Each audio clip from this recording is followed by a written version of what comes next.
అర్హత ఉన్న ప్రతి ఆటో డ్రైవర్ కు ఆటో డ్రైవర్ల సేవలో పథకం అందుతున్న జిల్లా కలెక్టర్ ఆనంద్ స్పష్టం చేశారు. ఆటో డ్రైవర్ల సేవలు కార్యక్రమాన్ని ఆయన బుక్కరాయి సముద్రంలో ప్రారంభించారు. ఈ కార్యక్రమంలో ఎమ్మెల్యే బండారు శ్రావణితో పాటు టీడీపీ నాయకులు, రవాణా అధికారులు పాల్గొన్నారు.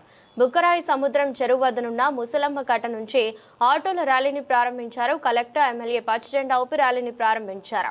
అనంతరం ఆటో ఎక్కి అక్కడి నుంచి సచివాలయం వరకు ప్రయాణం చేశారు. ఈ సందర్భంగా కలెక్టర్ మాట్లాడుతూ ఆటో డ్రైవర్ సేవలో పథకం కింద జిల్లాలో 9,275 మంది లబ్ధిదారులకు ఒక్కొక్కరికి 15,000 చొప్పున 13.91 కోట్ల రూపాయలు జమ చేసినట్టు చెప్పారు. ఆటో రిక్షా, మోటార్ క్యాబ్ మరియు మ్యాక్స్ క్యాబ్ డ్రైవింగ్ లైసెన్స్ కలిగిన వాహన యజమానులకు ఏడాదికి 15,000 రూపాయలు ఆర్థిక సాయం అందుతుందన్నారు. మరోవైపు ఎమ్మెల్యే బండారు శ్రావణి మాట్లాడుతూ ఎన్నికల ముందు ఇచ్చిన ప్రతి హామీని తమ ప్రభుత్వం అమలు చేస్తుందన్నారు. ఆటో డ్రైవర్లకు ఆర్థిక సాయం ద్వారా వారికి ఏడాదికి సరిపడా ఆటో ఖర్చులకు తోడ్పాటును అందిస్తుందని తెలిపారు.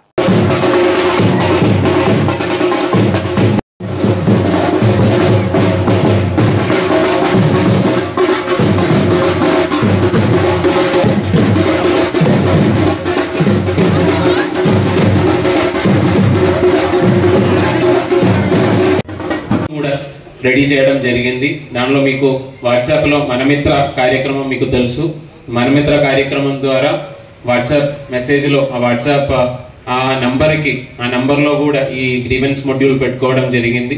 ఒకవేళ మీకు దీనిలో ఏదైనా ఎవరికైనా ఎలిజిబుల్గా ఉండి కానీ మీకు రాలేని పరిస్థితి ఉన్నట్లయితే దయచేసి ఆ గ్రీవెన్స్ మొడ్యూల్ వాడుకోవాలని కోరుతున్నాను.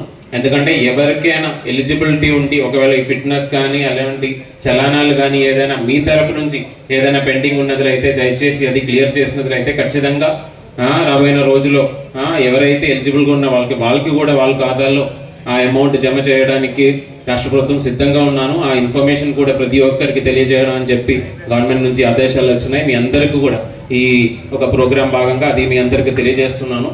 అదేవిధంగా ఈ యొక్క ఫిట్నెస్ కానీ చలాన్లు కానీ ఏదైనా పెండింగ్ ఉన్నట్లయితే తొందరగా మీ సైడ్ నుంచి మీరు అది క్లియర్ చేసుకోవాలని కోరుతున్నాను. అండ్ ఏదైనా ఇలాంటివి ఇష్యూస్ ఉన్నాయంటే లోకల్ సచివాలయం కానీ లేదంటే గ్రీవెన్స్ మాడ్యూల్ కానీ ఖచ్చితంగా వాడుకోవాలని కోరుతూ ఎమ్మెల్యే గారు చెప్పినట్టు నేను కూడా జిల్లాకి కొత్తగా వచ్చాను. ఇప్పుడు చాలా కాన్స్టిట్యుయెన్సీస్ ఇంకా వెళ్ళలేదు. ఖచ్చితంగా సింగనమల కాన్స్టిట్యుయెన్సీ సంబంధించిన అభివృద్ధి కార్యక్రమాల్లో ఖచ్చితంగా సపోర్టు ఇస్తామని మీ అందరికీ తెలియజేసుకొని సెలవుస్తున్నాను. 15 నెలల కాలంలోనే ఒక అద్భుతమైన పరిపాలనను అందిస్తున్నటువంటి మన ముఖ్యమంత్రి వర్యులు నారా చంద్రబాబు నాయుడు గారు, పవన్ కళ్యాణ్ గారు, లోకేష్ ఆటో డ్రైవర్ సేవలో పథకాన్ని అభివృద్ధిని సమన్వయం చేస్తూ ఈరోజు మారుమూల గ్రామాల్లో ఉన్నటువంటి నిరుపేద కుటుంబాలను ఆదుకునే పరిస్థితిని ఈరోజు కూటమి ప్రభుత్వం ఏర్పడిన తర్వాత చూస్తూ ఉన్నాం. సూపర్ 6 పథకాలన్నింటినీ కూడా అమలు చేస్తూ సూపర్ హిట్గా ఈరోజు ఈ పరిపాలనను అందిస్తూ ముందుకు వెళ్తా ఉన్న పరిస్థితుల్లో మొన్ననే మనము ఉచిత బస్సు ప్రయాణము ప్రారంభించి మహిళలకి, పిల్లలకి అందరికీ కూడా ఎంతో మేలు చేసి ముందుకు వెళ్ళే పరిస్థితుల్లో ఒక టైంలో ఆటో డ్రైవర్లు అన్నయ్యలందరూ కూడా కుటుంబ సభ్యులు ఆవేదన చెందడం జరిగింది. ఇచ్చిన హామీలన్నీ నెరవేరుస్తున్నాము. ఇలాంటి ఇయని హామీలు ఏవైతే మన దృష్టికి వస్తూ ఉన్నాయో అవిటి మీద కూడా మనము దృష్టి సారించి ప్రతి కుటుంబాన్ని, ప్రతి వర్గాన్ని ఆదుకోవాలన్న గొప్ప ఆలోచనతో మన ముఖ్యమంత్రి నారా చంద్రబాబు నాయుడు గారు ఈరోజు ఆటో కుటుంబ సభ్యులందరికీ కూడా ఇంత పెద్ద ఎత్తున అంటే ఏడాదికి 15,000 రూపాయలు మీకు కుటుంబానికి ఆర్థిక సహాయం అందించేందుకు కూడా ఈ రోజు ఆటో సేవలో పథకాన్ని ఈ రోజు ప్రారంభించడం జరిగింది. గత ప్రభుత్వంలో వైఎస్ఆర్సీపీ ప్రభుత్వంలో మనం చూసాం, తూతు మంత్రం కింద 10,000 రూపాయలు మీకు ఇచ్చి మిమ్మల్ని మోసం చేసిన పరిస్థితిని చూసాం. జే ట్యాక్స్ రూపంలో, రోడ్ ట్యాక్స్ రూపంలో, ఫైన్స్ రూపంలో గుంతల రోడ్లు వస్తే ఇబ్బంది పడే పరిస్థితుల నుంచి ఆ 10,000 రూపాయలు అలానే గవర్నమెంట్ కి మీరు ఇచ్చే పరిస్థితి వచ్చింది. చాలా మంది ఆటో కుటుంబ సభ్యులందరూ కూడా ఆత్మహత్య చేసుకునే పరిస్థితుల్లో గత ప్రభుత్వంలో మనం చూస్తాం.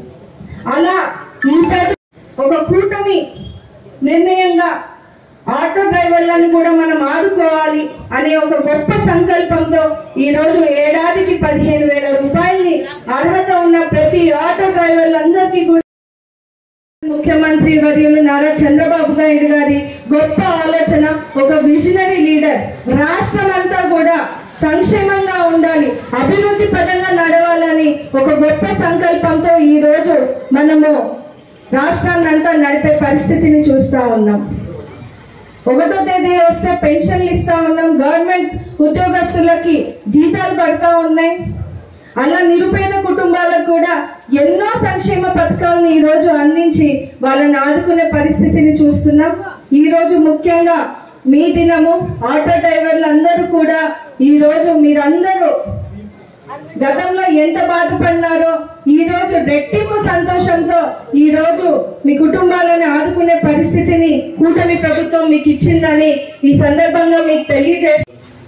డిబిటీ ద్వారా వాళ్ళ అకౌంట్కి ఈ రోజు ఆనరబుల్ సీఎం గారి ఆధ్వర్యంలో అందరికీ కూడా జమ చేయడం జిల్లాలో జరుగుతున్నాయి. ఇదే విధంగా జిల్లాలో ప్రతి ఒక్క కాన్స్టిట్యుయెన్సీలో కూడా ఇలాంటి కార్యక్రమాలు కూడా ఈ రోజు చేపడుతున్నాము. ఇక్కడ ఈ యొక్క ప్రోగ్రామ్ లాస్ట్ ఒక 15-20 రోజుల నుంచి, అంటే ఒక వారం రోజు మీకు అప్లికేషన్ టైము, దాని తర్వాత దానిలో ఎలిజిబిలిటీని చూసుకొని ఎవరైతే ఎలిజిబుల్గా ఉన్నారో వాళ్ళని గుర్తించడం లాస్ట్ ఒక 15 రోజుల్లో చేయడం జరిగింది. అయినా కూడా కొంతమందికి దీనిలో రాలేని వాళ్ళు ఉండొచ్చు, ఎందుకంటే కొన్ని చలానాలు ఇంకా కట్టలేని పరిస్థితిలో, లేదంటే కొన్ని ఫిట్నెస్ సర్టిఫికేట్ సంబంధించిన ఇష్యూ ఉన్న కేసెస్ కావచ్చు. ఇలాంటివి ఏదైనా చిన్న చిన్న గ్రీవెన్స్ కానీ ఇబ్బందులు ఉన్నట్లయితే మనం దానికి ఒక గ్రీవెన్స్ మొడ్యూల్ కూడా రెడీ చేయడం జరిగింది. దానిలో మీకు వాట్సాప్లో మనమిత్ర కార్యక్రమం మీకు తెలుసు. మనమిత్ర కార్యక్రమం ద్వారా వాట్సాప్ మెసేజ్లో ఆ నంబర్కి, ఆ నంబర్లో కూడా ఈ గ్రీవెన్స్ మొడ్యూల్ పెట్టుకోవడం జరిగింది. ఒకవేళ మీకు దీనిలో ఏదైనా ఎవరికైనా ఎలిజిబుల్గా ఉండి కానీ మీకు రాలేని పరిస్థితి ఉన్నట్లయితే దయచేసి ఆ గ్రీవెన్స్ మొడ్యూల్ వాడుకోవాలని కోరుతున్నాను. ఎందుకంటే ఎవరికైనా ఎలిజిబిలిటీ ఉండి ఒకవేళ ఈ ఫిట్నెస్ కానీ అలాంటి చలానాలు కానీ ఏదైనా మీ తరపు నుంచి ఏదైనా పెండింగ్ ఉన్నట్లయితే దయచేసి అది క్లియర్ చేసినట్లయితే ఖచ్చితంగా రాబోయే రోజుల్లో ఎవరైతే ఎలిజిబుల్గా ఉన్న వాళ్ళకి కూడా వాళ్ళ ఖాతాల్లో ఆ అమౌంట్ జమ చేయడానికి రాష్ట్ర ప్రభుత్వం సిద్ధంగా ఉన్నాను. ఆ ఇన్ఫర్మేషన్ కూడా ప్రతి ఒక్కరికి తెలియజేయడం అని చెప్పి గవర్నమెంట్ నుంచి ఆదేశాలు వచ్చినాయి. మీ అందరికీ కూడా ఈ ఒక ప్రోగ్రాం భాగంగా అది మీ అందరికీ తెలియజేస్తున్నాను. అదేవిధంగా ఈ యొక్క ఫిట్నెస్ కానీ చలాన్లు కానీ ఏదైనా పెండింగ్ ఉన్నట్లయితే తొందరగా మీ సైడ్ నుంచి మీరు అది క్లియర్ చేసుకోవాలని కోరుతున్నాను. అండ్ ఏదైనా ఇలాంటివి ఇష్యూస్ ఉన్నాయంటే లోకల్ సచివాలయం కానీ లేదంటే గ్రీవెన్స్ మాడ్యూల్ కానీ ఖచ్చితంగా వాడుకోవాలని కోరుతూ, ఎమ్మెల్యే గారు చెప్పినట్టు నేను కూడా జిల్లాకి కొత్తగా వచ్చాను. ఇప్పుడు చాలా కాన్స్టిట్యుయెన్సీస్ ఇంకా వెళ్ళలేదు. ఖచ్చితంగా సింగనమల కాన్స్టిట్యుయెన్సీ సంబంధించిన అభివృద్ధి కార్యక్రమాలు ఖచ్చితంగా సపోర్ట్ ఇస్తామని మీ అందరికీ తెలియజేసుకొని సెలవు.